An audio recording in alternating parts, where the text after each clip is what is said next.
et je voulais te remercier d'avoir accepté l'invitation parce que je sais qu'on t'a un peu perturbé en changeant la date, etc. Donc, merci mille fois. Euh, donc, Merci. euh, donc, je vais te présenter le mieux possible que je peux parce que je ne sais pas, tu as un grand parcours apparemment. Tu es française, tu viens de me l'annoncer, Je suis de descendance française, mais j'ai grandi aux Caraïbes. aux Caraïbes. Ok, c'est joli, c'est comme ça, c'est comme la vue que j'ai là.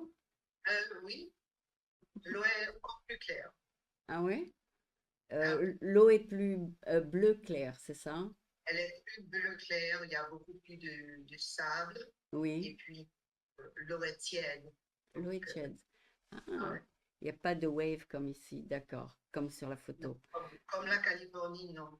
Non, pas du tout. Et puis, la Californie, l'eau là-bas, pour moi, c'est un choc parce que l'eau est tellement froide.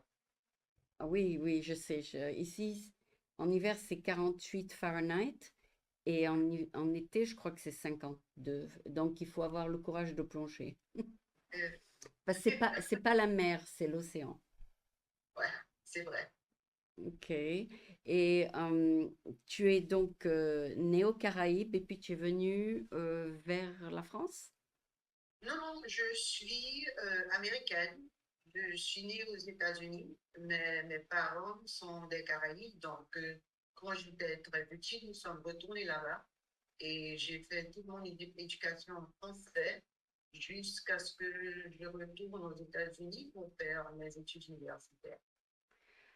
Ah, d'accord. Donc, tu n'es pas né aux Caraïbes. Non, Tu es allé quand non, tu étais euh, petite. je suis née en Californie. Tu es née Ah, comme moi. Moi, je suis pas née en Californie, mais j'habite en Californie. Ouais, Donc, tu connais la Californie. très bien, oui.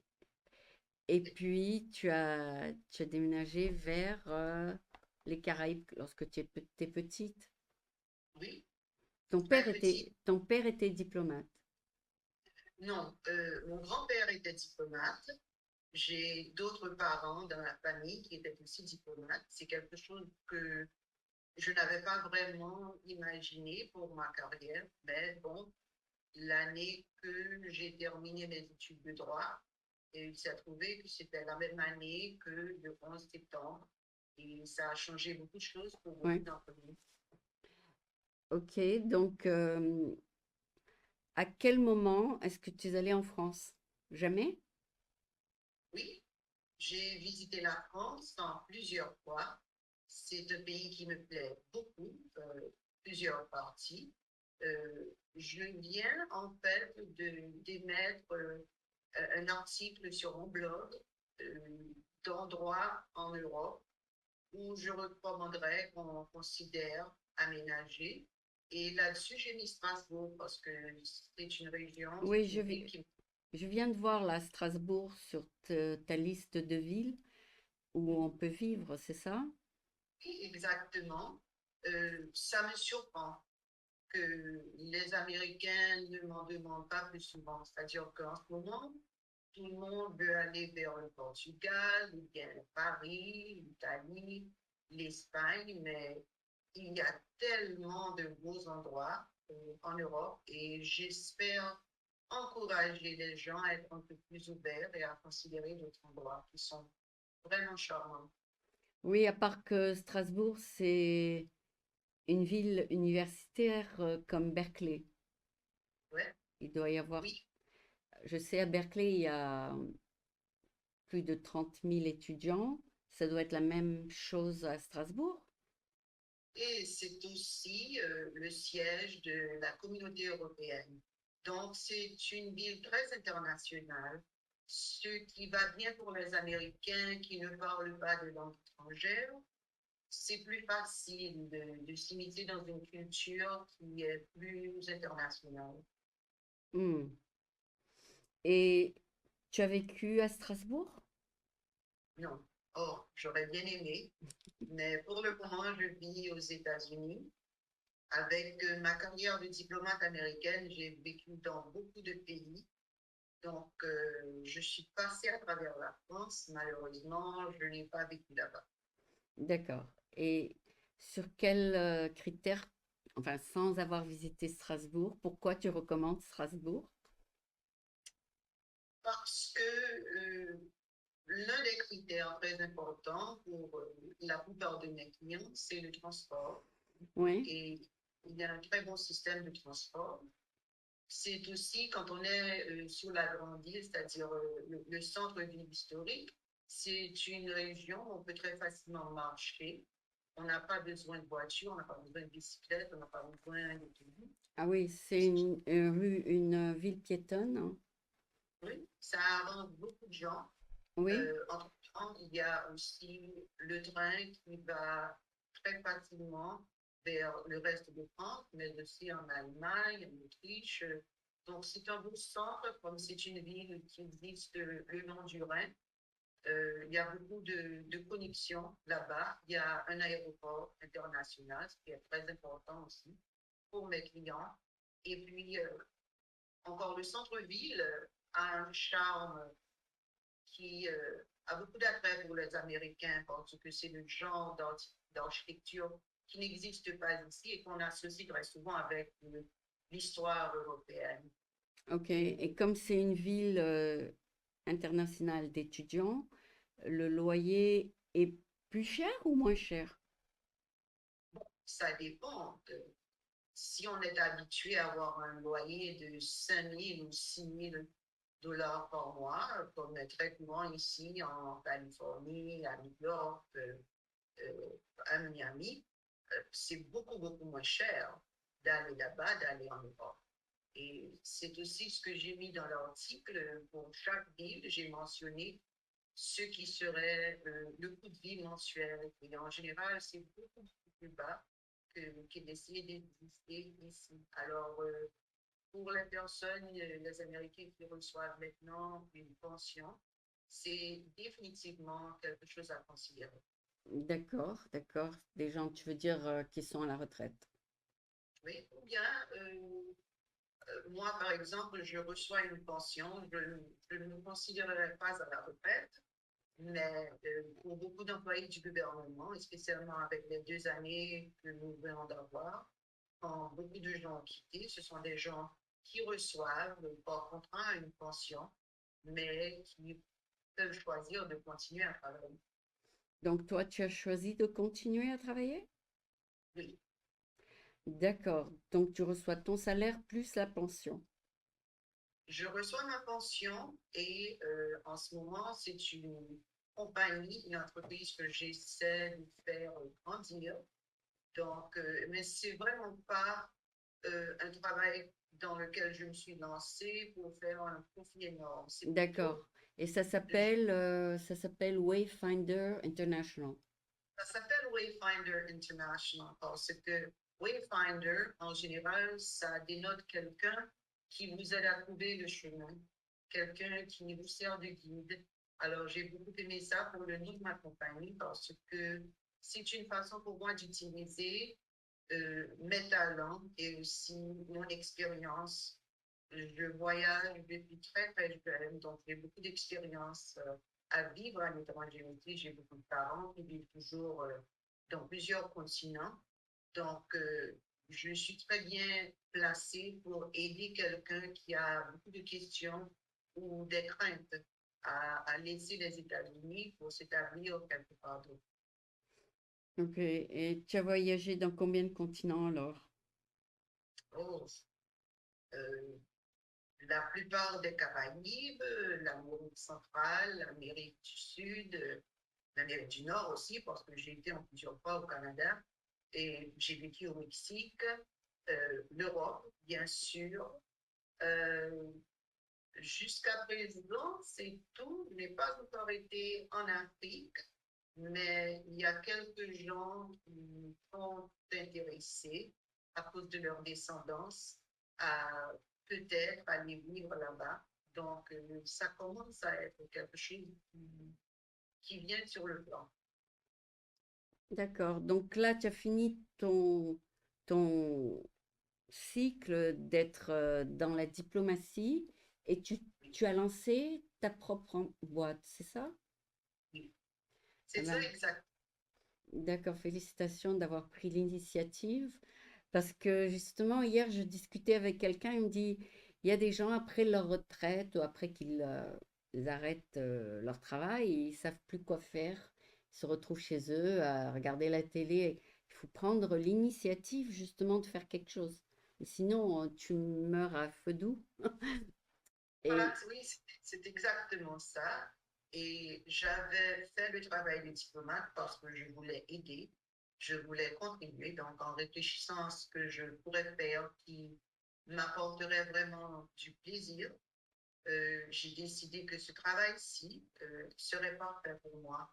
Et vraiment, j'aime beaucoup, beaucoup aider les gens à trouver un peu de clarté, à voir que le système d'immigration n'est pas aussi intimidant qu'il le pensait et qu'il y a beaucoup, beaucoup de bénéfices. Et étant donné que c'est un milieu dans lequel j'ai vécu pendant 20 ans, il y a des choses qui, à moi, me paraissent très simples et des faits qui sont de base. Et ça m'étonne quand les gens me demandent certaines questions. Et ça m'enseigne vraiment que c'est un service dont on a besoin. tu veux dire pour immigrer aux Caraïbes? Non, pour émigrer en Amérique latine ou au Caraïbes ou en Europe, j'ai beaucoup de demandes pour l'Europe. Et encore, je crois que ça vient du fait que les gens ne comprennent pas assez ce qui se passe vraiment dans les pays de l'Amérique latine, parce qu'il y en a beaucoup où la vie est plus facile qu'en Europe, mais tout aussi saine. Mais je crois qu'avec la média, avec la télé, les films, il y a beaucoup de gens qui pensent qu'il y a des endroits en Amérique latine qui sont très dangereux, alors que en général, ce n'est pas le cas du tout. Oui, enfin, les pays en voie de développement veulent accueillir des gens qui ont des devises et de l'argent parce qu'ils en ont besoin. Oui, Par contre, et en les, général, par contre, les c'est pays comme les États-Unis, ils font la chose très difficile. Ils rendent l'immigration très, très difficile, surtout en ce moment. absolument. Et là encore, ça m'aide malheureusement, ou bien je ne sais pas si je dois dire que je Non, suis mais fortunée tu as mais plus de gens qui veulent immigrer en dehors des États-Unis ou qui veulent venir aux États-Unis.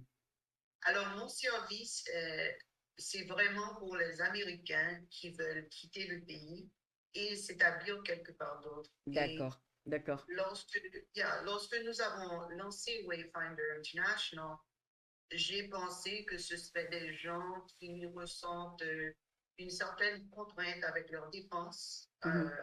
à pension parce qu'ils veulent avoir une vie plus généreuse. C'est pas aussi possible ici, malheureusement, aux États-Unis. Mais en fait, je reçois beaucoup de gens qui veulent quitter le pays, non à cause de ça, mais parce que ils veulent avoir une meilleure vie pour leurs enfants, ils veulent avoir une meilleure éducation pour leurs enfants au point de vue du curriculum des écoles, au point de vue des repas qu'on sert dans les écoles, de la nourriture qui est plus saine au dehors des États-Unis Oui, et aussi à cause de leurs croyances politiques.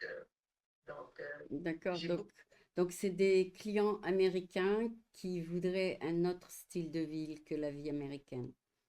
oui, oui, Comme, ils n'aiment pas la direction dans laquelle le pays semble aller oui. et cherchent quelque chose d'autre.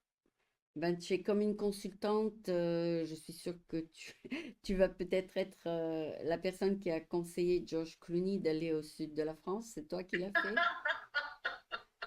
Parce qu'il voulait pas que ses enfants soient sous les yeux des paparazzi et il voulait qu'ils aient une vie normale. Donc, c'est pour ça qu'il a déménagé. Euh, Oui, oui, et j'ai beaucoup de clients comme ça. ouais, ils veulent une vie normale. Ils veulent pas toujours être poursuivis par les médias et Bon, par... alors, je n'ai pas encore de clients célébrités, Ah, d'accord. mais, Mais mes clients en général sont des gens qui voient ces menaces d'armes qui arrivent presque constamment maintenant dans les écoles américaines et le niveau d'éducation qui en général baisse et ils en veulent plus pour leurs enfants.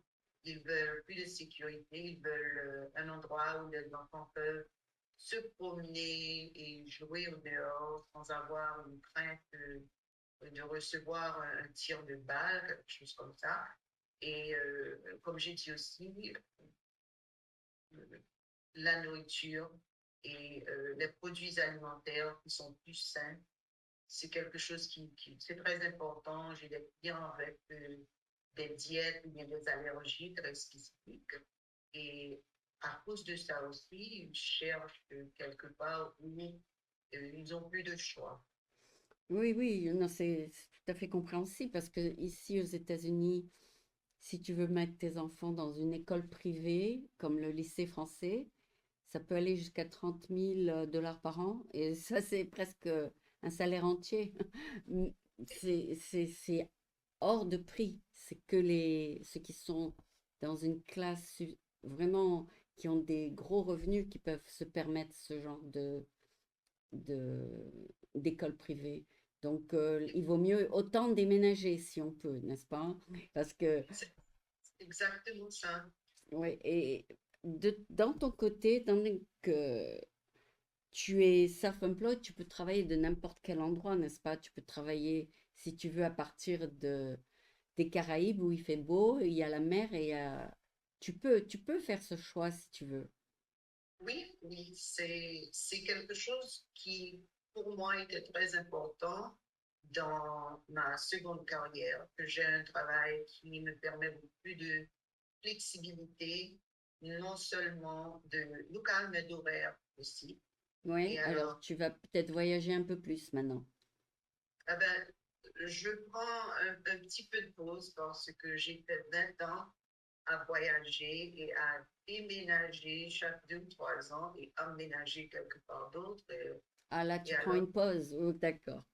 je pars une pause.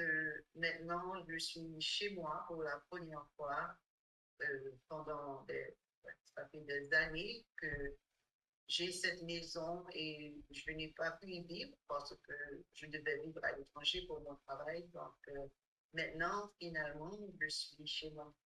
Et chez toi, c'est quoi, Chicago? Non, je suis à Miami. Ah, Miami. Oh, ok. Je sais pas pourquoi j'ai pensé Chicago. Donc, Miami, c'est très beau alors. Il y a la plage, non?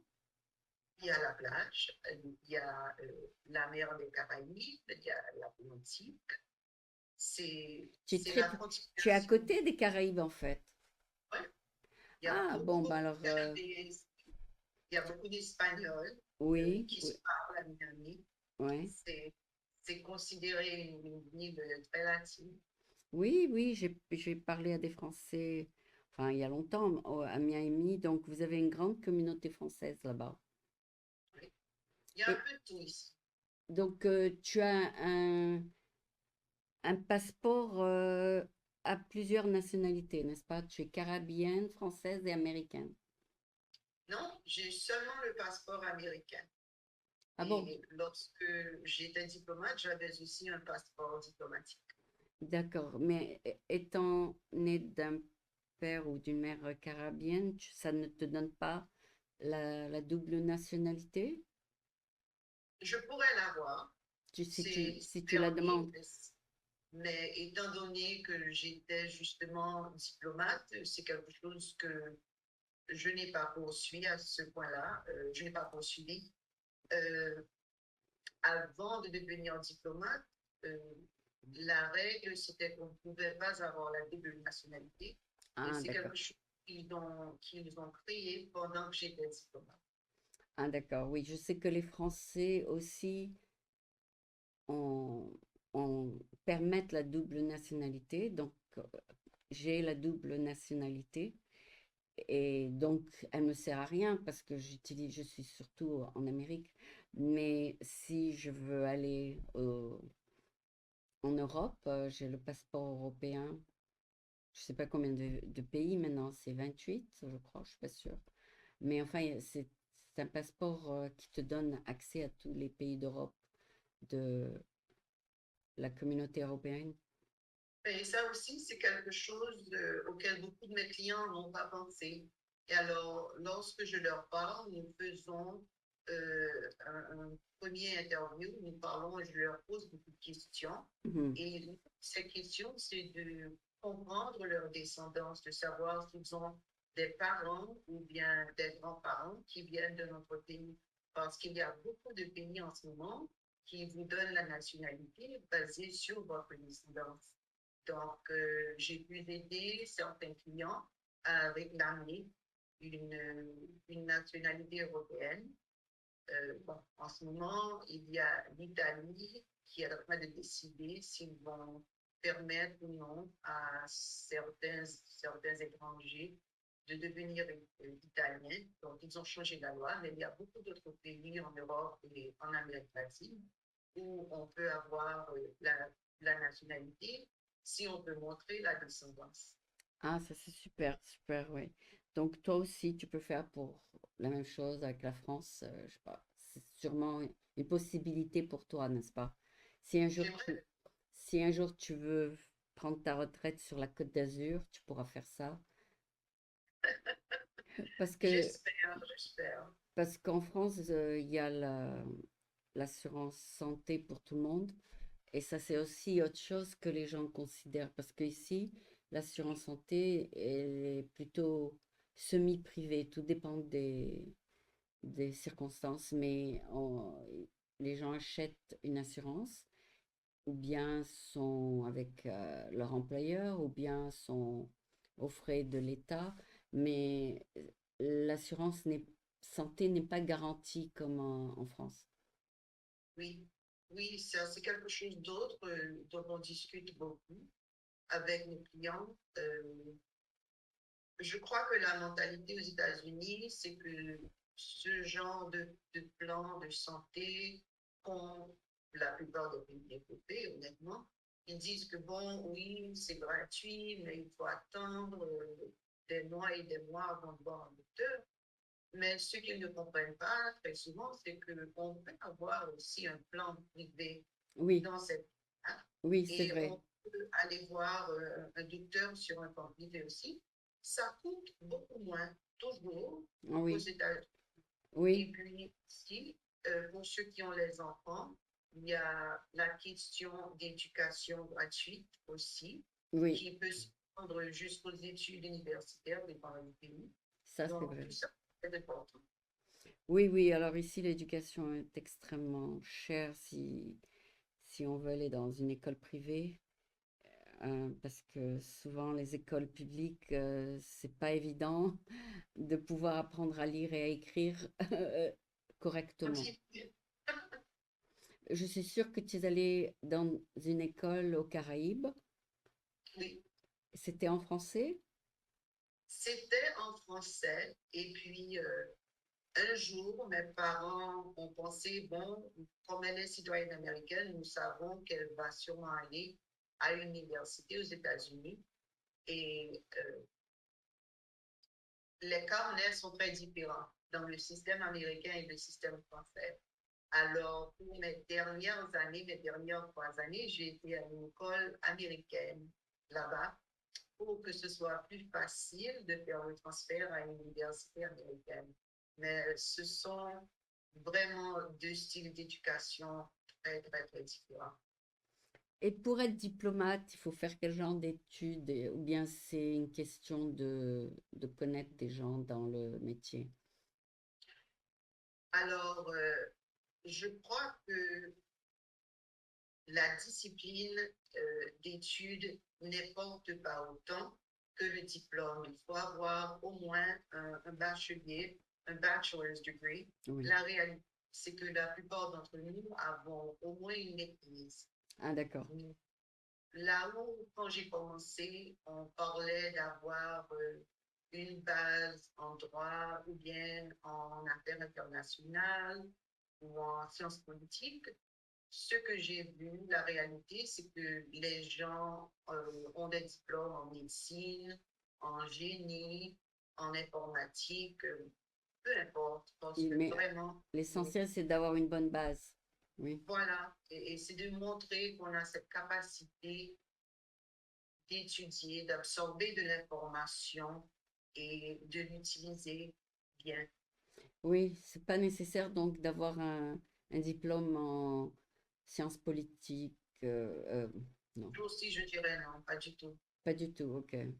Et toi, ton diplôme était plutôt pour la géographie, tu aimais bien explorer des pays, c'est ça? Ouais, ça, c'est plutôt quelque chose de personnel. Mais pour ce qui est de mes études, j'ai obtenu un bachelier en affaires internationales sans savoir que je ferais ce métier-ci. Ah, Euh, d'accord, d'accord. Mais ça a aidé donc.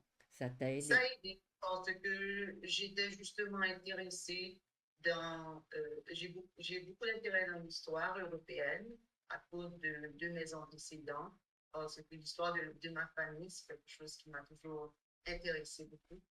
Euh, et à comprendre les affaires internationales, à comprendre comment tout, euh, Tout tous fond. ces pays souverains se parlent, comment ils travaillent ensemble. Ça m'a toujours intéressée. Donc, à cause de ça, j'ai fait ces études. Et puis, pour mes études avancées, j'ai obtenu un diplôme de droit, ce qu'on appelle un JD ici aux États-Unis, Juris Oui, Doctor. oui, oui. Et j'ai fait une maîtrise en affaires internationales. Donc, tu as fait tout ça aux États-Unis? Oui, D'accord. Donc, tu avais déjà transféré des Caraïbes vers les États-Unis. oui, oui, ça a été un choc au commencement. Oui, ça doit être un choc culturel pour toi d'être aux États-Unis. Oui, absolument, parce que les mœurs et les traditions sont très différentes. Alors, de parler à des jeunes gens quand j'étais à l'université, venant des Caraïbes, c'était un autre monde, vraiment, parce que leurs expériences en grandissant n'étaient pas les miennes. Quand ils parlaient de prom, quand ils parlaient d'obtenir la licence, et tout ça, ça ne marche pas exactement comme ça au Caraïbes. Ok, ok. Donc, tu es contente quand même d'avoir déménagé aux États-Unis ou tu regrettes? J'ai beaucoup de parents ici. Ah, bon, Et, d'accord. C'est bien alors. et ouais, c'est bien et c'est une base d'où je peux voyager très facilement, spécialement d'ici, Miami. C'est assez international. Mhm. Ayant vécu dans d'autres pays depuis mon enfance, je peux voir les côtés positifs et les côtés négatifs. C'est-à-dire que je ne suis pas d'accord avec ceux qui disent que les États-Unis, c'est le meilleur pays du monde. Non, définitivement pas. Il y a beaucoup de gens qui sont convaincus de ça. En général, ce sont des gens qui n'ont jamais laissé le pays. Mais aussi, je dirais que chaque pays a son point fort. Et il y a des choses qu'on apprend à apprécier euh, dans son pays en le quittant. Et alors, je crois que au point de vue de service client, Oui. il n'y a pas vraiment de pays où ça se fait comme aux États-Unis. J'ai voyagé avec des parents américains qui ont été dans un pays où ils n'ont pas aimé ce qu'ils ont commandé et ils ont voulu d'échanger pour quelque chose d'autre. Ici, ça se fait très facilement et puis on vous fait pas payer pour la première chose. Tandis qu'ils ont été un peu choqués d'apprendre qu'ils pouvaient changer de plat, mais ils devraient payer pour tout de plat. Et ça, c'est plutôt la norme au dehors des États-Unis. Ok, pour retourner aux Caraïbes, les Caraïbes, c'est plusieurs îles. Est-ce qu'il y a une certaine nationalité pour chaque île? Absolument. Oui, oui. Je dirais que il y a une histoire commune parce que la plupart de ces îles ont été peuplées par malheureusement le système d'esclavage. Ah oui, oui, Et la voilà, colonisation. oui. Et alors, la plupart de ces cultures ont un antécédent, soit français, anglais, ou bien, je dirais, des Néderlandes. Euh, Toi, mais tu es né dans les Caraïbes françaises. moi, je suis née aux États-Unis, mais mes parents, oui, mes parents sont nés dans les Caraïbes françaises et ma mère, son père, sa famille venait de la République dominicaine. Donc, Ah, nous d'accord. parlons aussi espagnol. Ah, mais c'est extraordinaire. Tu as ancêtres, en fait, ta mère, ton père, c'est pas si loin que ça. Donc, un était plutôt français et l'autre plutôt espagnol.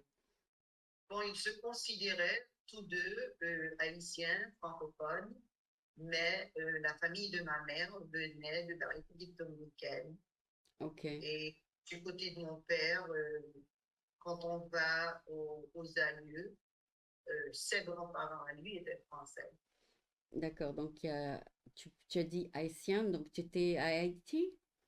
Oui, Ah, d'accord. j'ai grandi là-bas avant que ça devienne ce que c'est malheureusement maintenant. D'accord. Donc, c'était très bien avant. C'est-à-dire, c'était beaucoup plus stable que maintenant. C'était très stable. Je me souviens que euh, si j'étais à une boîte de nuit et que je voulais aller chez moi, je pouvais marcher chez moi très simplement aux 2 heures du matin sans jamais penser qu'il me passerait quelque chose. C'était D'ac- comme ça. Ah, c'était une île où il y avait de la confiance et du respect des autres et il n'y avait pas de violence et il n'y avait pas de malfaisance. C'était bien. Pas du tout, pas du tout. Je me souviens euh, la première fois qu'il y a eu, bon, ce qu'on dit en anglais, un kidnapping. Oui, Ça a été vraiment un choc parce que c'est quelque chose qu'on n'avait jamais vu en d'accord. Haïti. Ça s'est passé probablement après que plusieurs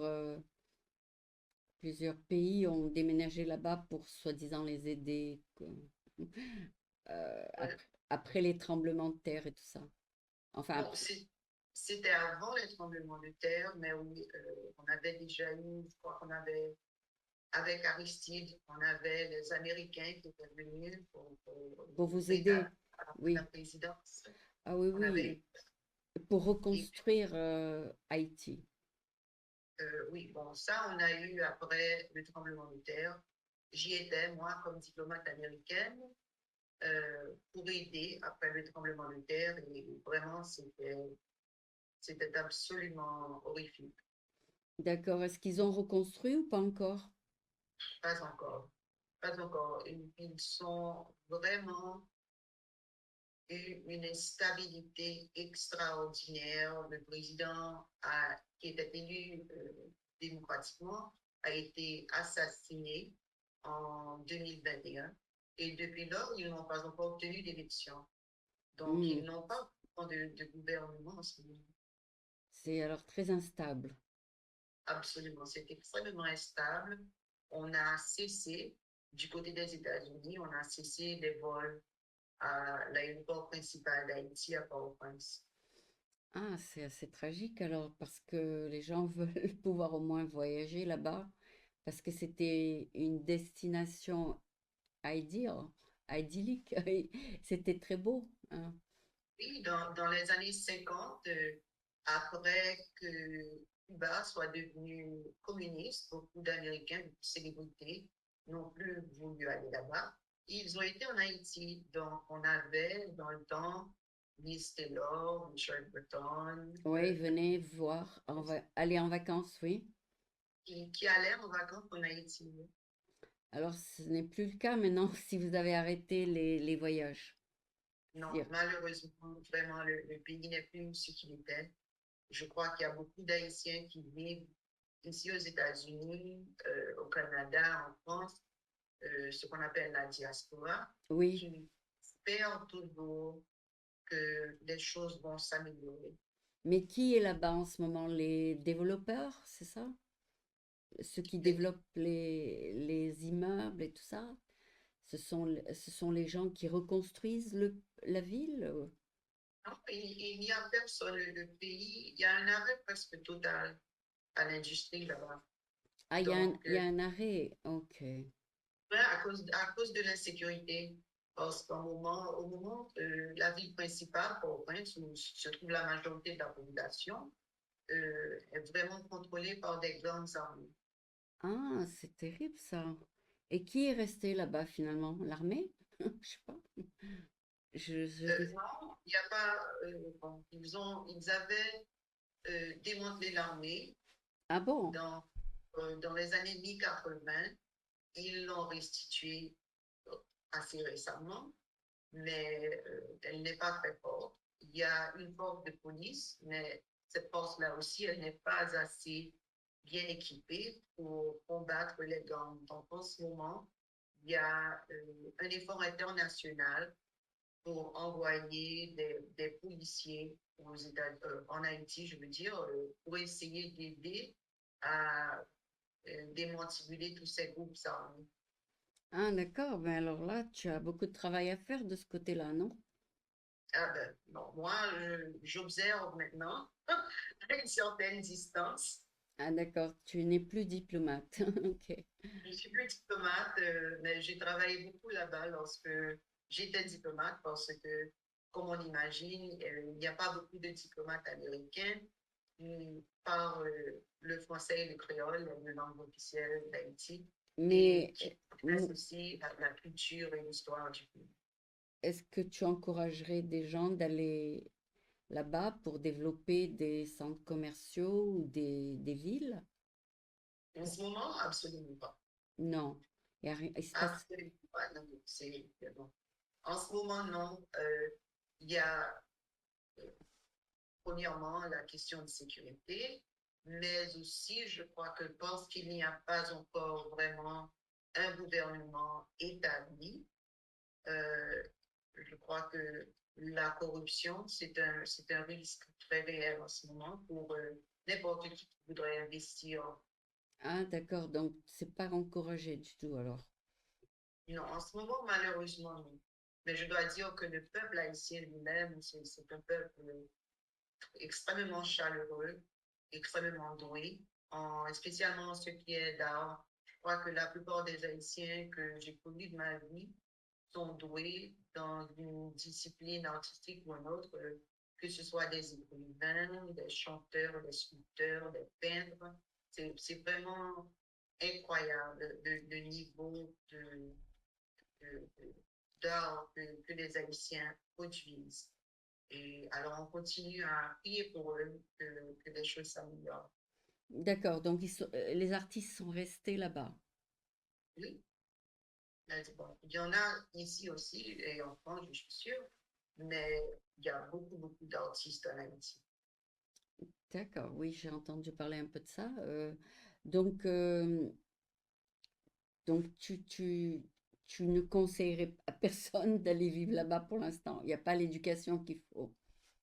Pour l'instant, non, absolument pas. Et je ne crois pas qu'il y ait vraiment des gens qui sont en train de réclamer qu'on leur laisse aller en Haïti en ce moment.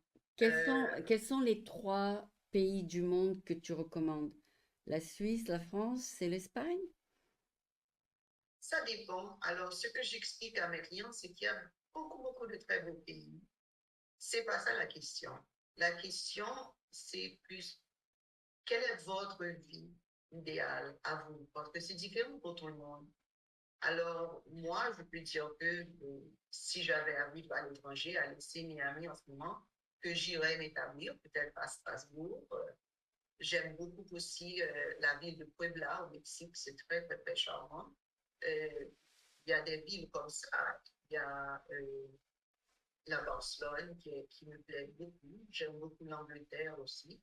Mais lorsque je travaille avec des clients, ce ne sont pas mes choix qui sont importants, c'est vraiment comprendre quelles sont leurs priorités à eux et alors d'essayer de trouver les pays et les villes qui peuvent vraiment leur donner ce qu'ils cherchent. D'accord. Donc ça dépend à quel stade de leur vie ils sont. S'ils sont encore avec des enfants, ils sont jeunes, peut-être c'est quelque chose de différent que quelqu'un qui est à la retraite qui veut passer ses jours à la plage, ses derniers jours à la plage ou quelque chose comme ça. Peut-être, mais il y a d'autres choses aussi. Il y a des gens qui refusent de vivre dans un certain climat, que ce soit trop froid ou trop chaud. Il y a des gens qui ont une certaine considération religieuse, alors ils veulent être sûrs qu'ils peuvent trouver une église ou un temple ou une synagogue là où ils vont vivre. Il y a la question d'éducation et si les gens cherchent des écoles non seulement qui sont payées par l'État, mais où il y a peut-être très peu d'étudiants par professeur, par exemple. Il y a des gens pour lesquels vivre près d'un aéroport international, c'est très, très important parce qu'ils tiennent à voyager beaucoup. Il y a d'autres, comme on dit, qui veulent travailler. Donc, c'est très important pour eux d'être dans un centre commercial ou bien d'être quelque part où la connexion Wi-Fi est très, très, très stable. Donc, tout ça, ça dépend de la personne. Ah oui, oui, non, de toute façon, la France, ils sont tous sur le Wi-Fi, ça, c'est pas une question. Mais au sud, il fait beau et au nord, il fait froid. Donc ça, c'est une autre histoire. Donc, mais le Wi-Fi, il est partout. Donc, euh, donc toi, tu reçois tes clients, ils te consultent et ça peut prendre plusieurs, je sais pas, plusieurs semaines avant de prendre une décision ensemble pour eux de déménager. Oui, oui. Alors, comme j'ai dit, nous avons beaucoup de questions à leur poser et certaines de ces questions, ce sont des choses auxquelles la plupart de mes clients n'avaient pas pensé, mais qui sont euh, des conditions très importantes pour une vie à l'étranger. Donc, nous parlons de tout ça et ils me donnent aussi un sens de ce qui est plus important pour eux.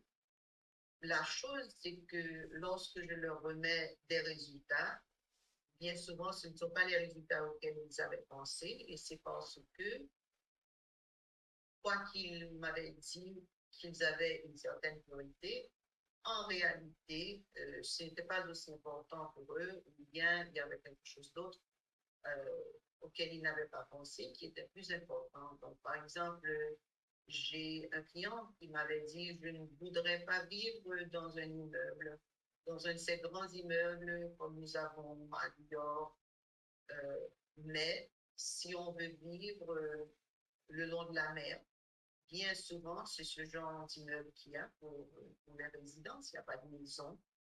Donc, qu'est-ce qui est plus important pour vous? Est-ce que c'est la vie le long de la plage ou bien est-ce que c'est de ne pas vivre dans un de ces grands édifices Highlanders? Ah oui, oui, oui, il y a certaines villes comme Hawaï où ils ont mis des grands immeubles au bord de la plage, ils ont tout ruiné, ils ont ruiné la plage en fait. Ils ont mis des immeubles sur le sable. Oui, ça c'est vraiment une tragédie. Enfin, à mon avis, c'est une tragédie. Mais euh, étant donné qu'il nous reste que 9 minutes, je voudrais faire un résumé en anglais pour ceux qui voudraient savoir ce que tu fais. Mais on va passer à une petite partie en anglais.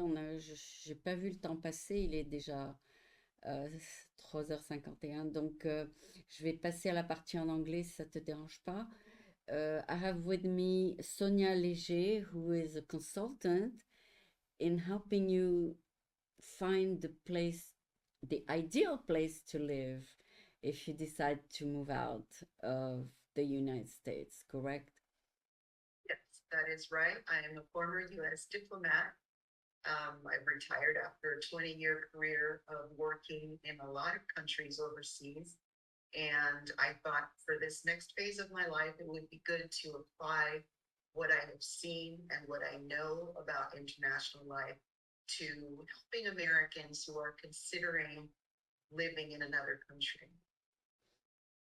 Can you also advise a French person where to live in America, or you that's not what you do?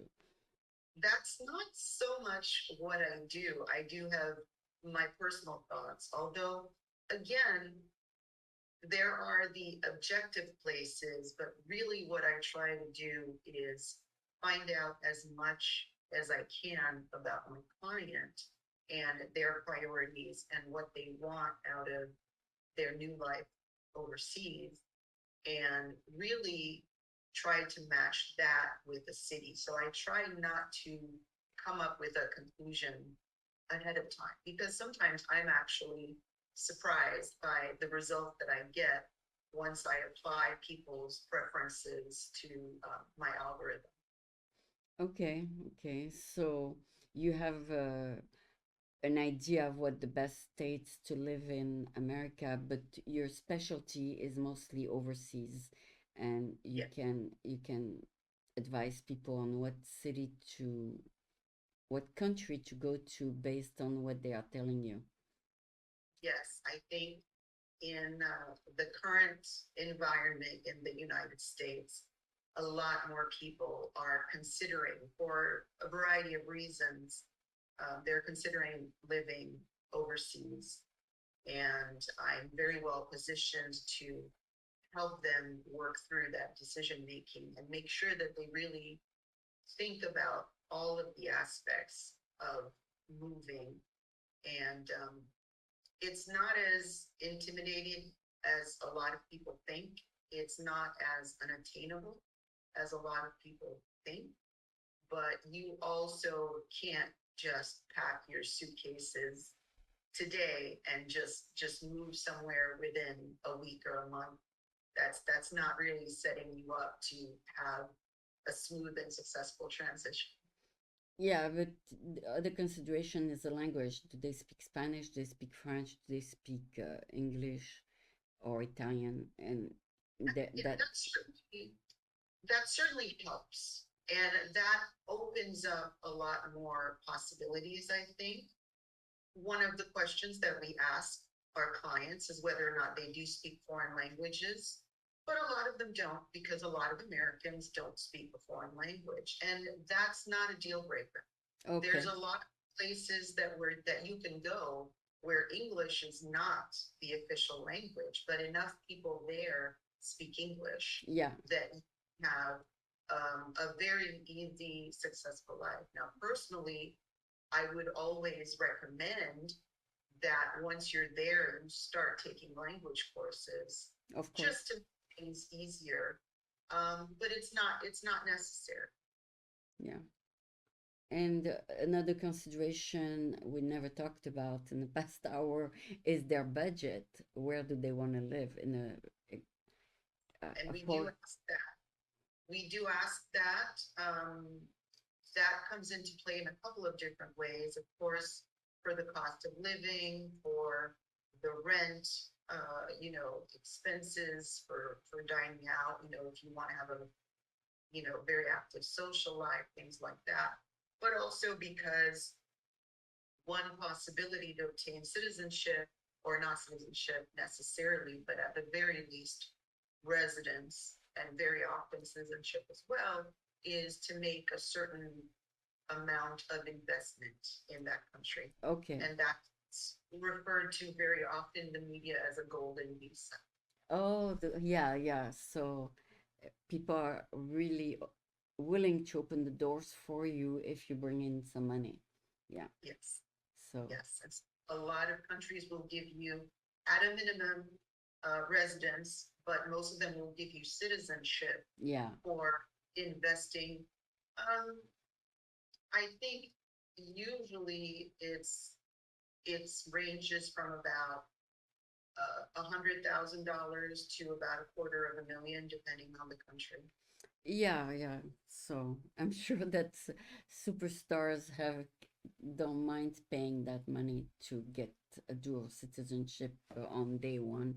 But yeah, this is very fascinating. So you work with all kinds of people who are not necessarily Americans, but who live in America and want to live overseas. No, they're typically Americans, Okay. and they just want to explore living outside of the United States, which is not a new thing. I mean, one of the things that I have to remind my clients and people in general is the question I get is, well, we want to live overseas, but we don't want to give up our American citizenship. And I Okay. have to say, that's not a requirement. There Okay. have been centuries Americans that live in other countries. And as a matter of fact, that's the whole reason that American embassies exist. One side of an American embassy is to interact with that country and work on agreements and things like trade and economics and cultural exchanges and scholarships, things like that. But the other side of every American embassy is the consulate. And Okay. the consulate is there not just to screen people who want to come to the United States, but it's there for what we call ACS. And that stands for American Citizen Services. And they exist, their whole job is to assist Americans who either live or are visiting that particular country. You look, when you smile, you look like Tulsi Gabbard, the one who ran for president. Do I? Exactly. I could say you're her sister sometime. You'll see the video and you'll see the exact same smile. But anyway, it was a pleasure. It's 3:58. I have to wrap it up. I don't know if you want to add something real quick about Wayfinder. Uh, I do. I would encourage anybody who is just anybody who has even thought about, well, what would life be like overseas, to really contact us. We're at Wayfinder International. okay. That's wayfinderintl.com, and set up an appointment with us. We are currently running a special, so it's extremely, extremely affordable to book an initial appointment with us. And Okay. for that, Yeah. we will talk to you for an hour and a half, and we will find 3 countries that are good possibilities for you, so that at least you're a lot more informed when you're making the decision and you know what you're getting into. Yeah, I definitely recommend you. It's been a pleasure talking to you. And I look forward to hear more about your Wayfinder. Never know, maybe one day I want to move out over here. Thank you so much for the interview, and it was very interesting. Thank you. Thank you so much for having me, Eileen. Okay.